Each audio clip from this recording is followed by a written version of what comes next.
if we see the two carvings similar, so the same hand did it, so it will be Khufu. I see. Okay. But then there's the issue that kings used to go to all kinds of statues and put their name on it. Exactly. So how do you know There it's is no name Khufu? even. It is a design which can be repeated by any person, by any Yeah, carver. yeah, and it was common to see in Egypt everywhere the same design being repeated many places with different king's name on it, right? Exactly. The beard was not part of the bedrock. So Right. it could have been added at any time. I see. And that's Yeah. why the beard is fallen. It's fallen. And we can see the holes of the chicks to support the beard. Oh, Like that two was strings. placed Yes. underneath it. Yeah. Okay, well, that brings us to the next issue, is that the head seems to be disproportionately small Smaller, yes. compared to the body. Exactly. So there's a lot of support to think that the head was actually recarved. Not only small, but in a better condition than the body. In a better condition than the body. Yeah, So when what you look at happened- the erosion on the Yeah. body And- and you look at the erosion on the head, it And the looks fact completely is, different. the head is supposed to be the most eroded part of the statue. Sure. Because it was covered by sand for centuries.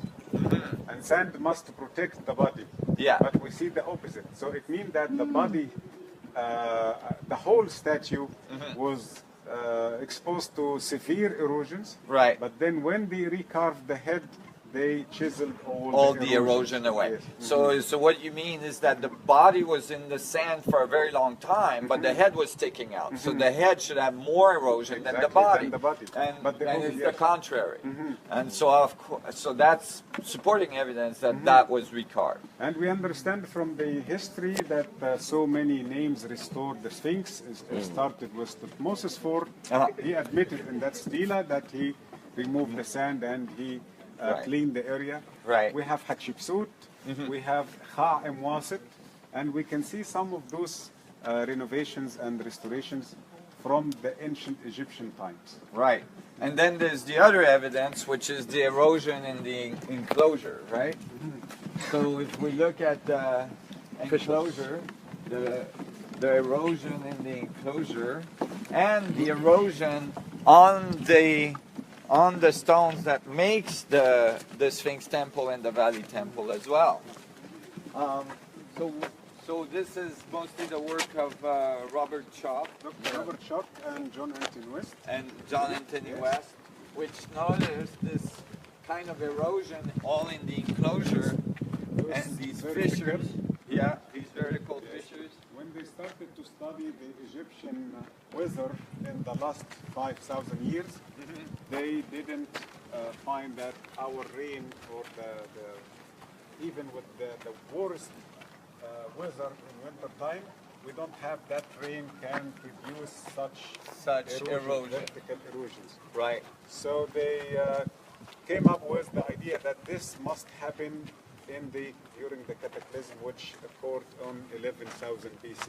Yeah, like the meltdown of the Ice Age. Yes, that Right. was the only thing because Produce that level of water erosion, right? Because you need a lot of water to produce this. that. Okay. Is rain, or is that from flood? That's from rain. Yes. From rain. From from rain, rain? The rainy Too much era, rain. yes, the rainy era, according to Dr. Robert Schock, that ended 9,700 BC. Okay. but non-stop rain, and that's because if you stay the whole winter in Egypt, you don't feel any rain. So Right. it will never cause this, even Right. after 5 or 10,000 years. Right. But it must be rainy season. And you get the same problem on the Valley Temple blocks, right? Yes. And on the Sphinx blocks. When we look from here, if you guys want to take a look over there, you can see that those massive blocks on top are vastly eroded. Vastly eroded. And we know that they were covered with granite. So the granite, so this level of erosion must have occurred after the granite was removed. Yes, Right, sure. or fell out, or got eroded itself. So now we're talking vast amount of time for that to happen, and so this could be vastly much older. This whole complex There are than some opinions saying that this could be 80,000 BC. 80,000 Yes. BC. My God, that's There is also another conclusion that the stones were already eroded before they were constructed. And then we looked at the indentations that they used to interlock the granite, and it has the same kind of erosion. So maybe not, we cannot be sure. Right. Because if If- the if- surface had the erosion and they do the indentation to put the granite, then Right. the erosion was going to be Yeah, very- so if they put the casing stone granite yeah. into the block Into the- and they carve to put the stone in the must block be better and there's new. and there's erosion in that cut, we know that the erosion happened after the granite was removed or Was- fell out. was interlocked. Yeah, it was interlocked. So that means the erosion happened when the building was built. Was done. It When was the stone done, was shaped, Exactly. not after the, stone the was block were cut with erosion in it. Of course, No way. you wouldn't cut blocks that are like, already falling apart. You would, Sure. So, You have to get the solid blocks and go down anyway to get solid blocks. right. We dig out, let it erode, then carve. This is what I'm talking about. We can see those little breaks from limestone. All the dark colors are ancient, especially those sections in the middle. So this is dynastic. So that's dynastic repairs, right? Yes. And the newer layers of the lighter color from modern times. The last renovation happened 1999. Right. Okay. So And it's already falling apart. right, and it's not doing so well. No. Right. You have chosen very bad type of limestone. Yeah, so that tells you how well you need to know the geology, to be able to pull off these kind of temples and these kind of structures, right? You gotta know what you're doing. Something so make the shape of the ear, so as if you want God to listen to your need. So that is why we made a conclusion that the Sphinx was in the shape of a lion or a lioness. I see. Okay, and then another idea saying no, it was Anubis, the guardian of the cemetery. So if it was an Anubis, it would have been like the head of a dog. more. Exactly. Yeah. And the tail. Okay, so I defend the second opinion, and I say now, if we think the pyramids are tombs, Yeah. this will be Anubis. Right. But if we think the pyramids are Something else. this will be Tifnut or the lion. The lion Faces east. faces east. Anubis must face west. And that's why in the tomb of Tutankhamun, when they found the jackal, it was facing west. Yeah, Anubis. Yeah. Yes, and Howard Carter was very accurate when he made that comment. Anubis is the opener of the past in the west side. Yeah, Anubis is the opener of the past, the one that leads you to the underworld, right? Exactly. And so this would be different, and then as well there's the constellation relationship with Leo, where Leo rose right in front of the Sphinx, some 11,000 years ago. 10,500. 10,500. Okay, yeah. So One of the names that the Sphinx had once was called Terhul, which means the house of the lion. The lion. the House of the Lion. The House of the Lion. Okay, well that's pretty supportive. Yeah. So that head must have been the head of a lion. Yes. Right. And then it would have matched the body a little bit. Remember in the museum we saw a statue of a lioness from the Fourth Dynasty. Okay, from terracotta stone. Right. Yeah. So the idea of having that statue from the Fourth Dynasty and earlier, because I believe they witnessed the statue like this. Right. So all the dynastic Egypt could have just stumbled across the Sphinx. Basically, the Sphinx might have been there already. It might have been a lion facing the east, and they eventually dug it out. They eventually repaired it a little bit and recarved the head. Yeah, and don't forget the statue of the Middle Kingdom, the Sphinx, was complete lion except the face only, not the whole head like here. Right. So it has the hair of the lion, the ears of the lion, Yeah. all the details except The face the of face. the human or The one Right. from Tanis. the one, yes, from Tanis for Ibn Imhad. And I see. it has a relevant factor to this because that statue Muhammad is talking about has 3 different names on it. I see. And the statue is related to an older Another era than the 3 names. You can find the name of Merim Pitah, of course, and Ramses the second, Second, and yes. Besusan. Yes. So 3 names, but the iconography of the statue itself related it to the Middle Kingdom era because they found statues in the same iconography with writings from the Middle Kingdom. Right. So it could have been the same that it was a head of a lion, and then the middle, just the face, got recarved. Yes, Okay. especially when we see the size of the head is much smaller than the body. Right. Right. Maybe we cannot realize this because we are very close. Right. But especially from the other side in the higher up, we are not very sure Where it goes? where it goes, and it is huge. There is underground tunnels or just a tunnel limited under the Sphinx. I see. Okay. I see. But I think one day we may have some good ideas and stories about it. Right. Well, it's interesting as well that in many cases, you know, the Sphinx, or at least, you know, the food dogs in China represent the guardians of knowledge. Usually they thought to be sitting on the knowledge. So if there is underneath chambers or tunnels and something, there might have been a repository under there of knowledge that was important that the Sphinx was guarding. That's why many people they say the Sphinx is guarding the whole of records. The whole of records, yeah. Okay. Yeah, which was, I think, Edgar Casey as well had some readings on. Maybe I disagree about this from a certain point of view that it is not written records, but I feel it is like something you feel. It comes to your mind, I not see. necessarily something to read like To- papyrus or some Right. writing. More like the Akashic records, Yes. that in the field of cosmic consciousness. That's interesting. Because from many visits I made to many places in Egypt, I can see that the ancient Egyptian made even the design to make you understand. But the problem, we don't, because we still think very materialistic. Okay, we still think about some things in our modern life, modern technology, and cut the relation with the natural system that the ancient the Egyptian used to natural have. order. I see. Yeah, which the Egyptians were clearly adept in.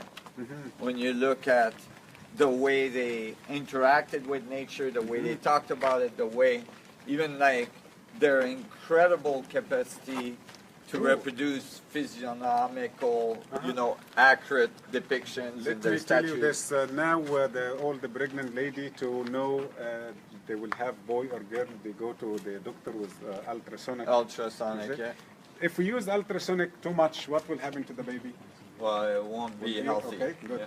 The ancient Egyptian had this natural system by bringing 2 seeds, barley and wheat, okay, and they poured the urine of the pregnant lady, and within a week one will grow. Barley means boy, wheat means girl. Really? You see? This is the Because of the natural system. hormones. Exactly. Ah, wow. So here is the question: how did they know that the hormones of the boy affecting barley and the hormones of the girl affecting wheat? Okay. But they would still use it because if we talk about technology, they may have other tools, but Right. they didn't use any of those technologies. Right. They used natural elements. The natural elements. So it shows they had a really in-depth understanding of nature. They worked with nature in an amazing way. I mean, to do this, you know, some of the most important natural forces that we experience every day on Earth is gravity. Sure. And it will kick your ass, right? I mean, you don't just start picking up 1,000-ton blocks, 200-ton blocks, and moving them with ease unless you have some very, you know, profound way to interact with gravity. Of course, because we are not talking about 1 block or 2 or 10. We are talking about great number, Yeah. millions of stones. Right. Now, when we just think about loading them and sending them to the field, to the location, that will take years. So what about just putting them in layers above till 139 meters? So that is, as you say, they must be completely capable of doing this. Right. With tools can make that job very, very easy job. Right. Because we agree that when they place a stone above the lower one, that stone must be weightless. So they can push it, they can control the sides. Right. But a piece of 100 tons, Right. I am very sure, even with our technology, when we put it down, we must have a mistake. At least 1 centimeter wrong off the center or off the edges, so Yeah. we must put it back. Right. So how do you move it? Exactly. Right. Again, this may sound crazy to people who haven't been introduced to this, but I know in the work of John Hutchison from Canada, where he's got devices where he has coils and aims energy at a particular location, and then metal starts to wobble and then soften and it joins together. And the other quality that it has subjected to this field is that it tends to lift off the ground. So it's a miniature version, it's a baby version of what they maybe had here, but it's an indication that that can happen. Right. Right. Exactly. One of the things about this as a lion, Patricia was saying earlier that the feline, the representation, the phi of that is iron, like Fe for iron, and that it was actually the connection to the ability to magnify and harness the electromagnetic force field. And so, and also had a relationship with water, and that was the significance. And lion is like alignment. So the word alignment coming from that same basic understanding. So the notion of being aligned here, magnifying, tapping into, and harnessing the electromagnetic energy. Right. And also the transmutation of gold in terms of alchemically speaking. Well, you know, it definitely was clear that the ancient people that did this, and I'm not going to say ancient Egyptian because it sounds clear at this point that it was dynastic Egypt anyway. You know, the people that did this were very concerned with alignment, and that they actually made great effort to align their monument very precisely to true north and the cardinal forces on the planet, the interaction of the magnetic field with the surface and so on, even globally. The relationship of these temples with other temples around the world and so on. So there seemed to be like a very advanced master plan. So we are in a rocky area. And are there other sites around the world that are aligned with this same alignment? Can anybody address it? You can address it. Lining east, Yeah. directly east, Yeah. the equinox. Definitely, Yeah. in South America and Yeah. so on.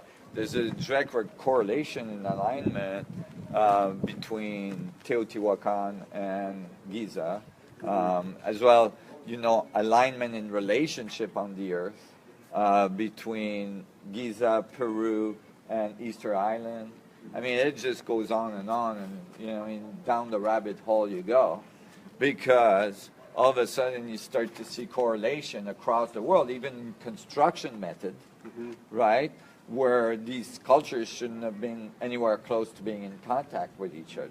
So clearly you have advanced knowledge of geodesic, you know, geomagnetic, structures around the world, and advanced knowledge in the stone quality and everything you need to know to do this stuff.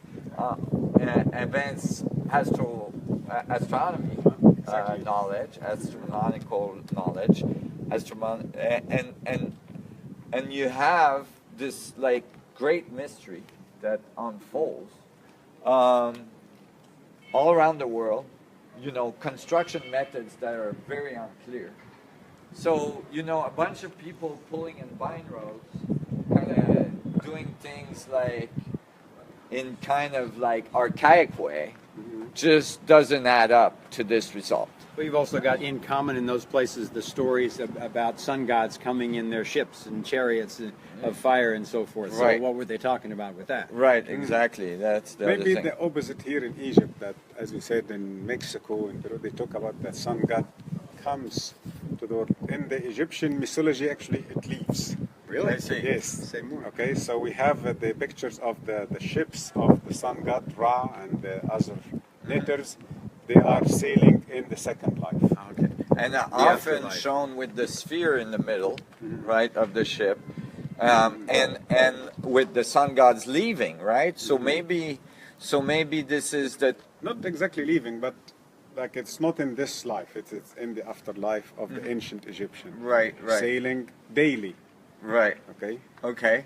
So definitely, but that's interesting as well. Maybe, you know, an earlier civilization that was very advanced was present before Cataclysm, and after Cataclysm they left some evidence of their presence and then moved on to other places. Could be. Could be. Yeah. And that could be the discussion about the underworld and the afterlife that's found. It might not actually relate directly to death. I know, the ancient Egyptian were against that word completely. Uh-huh. That's also, they didn't say the word this as we say it nowadays. Right. This for them is, they have the word mut or mat, Right. means that the this of the physical body, which they tried also to keep in a good condition by mummification. Right. But they were very sure that that moment of we lose the physical body, the spirit will start its journey to the second life. Right. And not that kind of spirit also. The Ba will continue and then will move to the third level to become the Akh, the lightened body. The light body. Light body. Uh-huh. Okay? Wow. So Yeah. from the body, which red, to the Ba, the spirit, to in certain level of the sky, and then outer sky, it will be the Akh. Okay? Yeah, and that's represented in some cases with the Stargate, the gate at the Holy of Holy, where the departure is into the astronomical world, which is depicted very, very We saw at Dandara, precisely. who got the picture of the Stargate, Dandara, yes. Yeah, and then yeah, and so that's very, you know, it's a whole new story emerge. A story that hasn't been told because, you know, the archaeologists that came here in the 1800s, right?